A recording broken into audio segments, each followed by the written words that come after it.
आता जाऊयात साताऱ्यामध्ये। साताऱ्यातील छत्रपती शाहू स्टेडियम या ठिकाणी 52वी हिंद केसरी स्पर्धा 14 ते 17 मे या दरम्यान रंगणार आहे।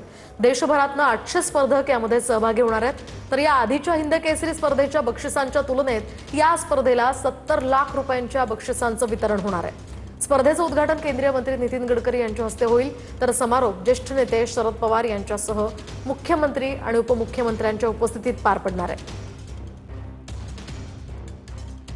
राजधानी साताऱ्यामध्ये 52व्या हिंद केसरीचा थरार अनुभवायला मिळणार आहे। सध्या मी शाहू स्टेडियम या परिसरात आहे आणि या ठिकाणी जर मैदानावर पाहिलं तर या हिंद केसरीची तयारी जी आहे ती जोरदार अशी तयारी सुरू असल्याचं एकूणच चित्र पाहायला मिळत आहे।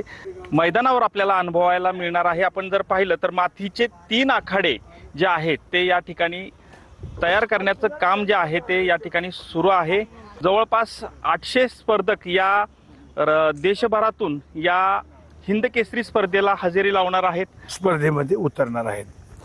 त्यातले 300 महिला साधारण खेळाडू आहेत आणि 500 पुरुष खेळाडू आहेत। महिलांमधून एक हिंद केसरी आहे आणि पुरुषांमधून एक हिंद केसरी आहे। या स्पर्धेला आपण 70 लाख रुपयाची बक्षिसं वितरण करणार आहे। कॅमेरामन आमिर शेखसह संतोष नालोडे, TV9 मराठी, सातारा।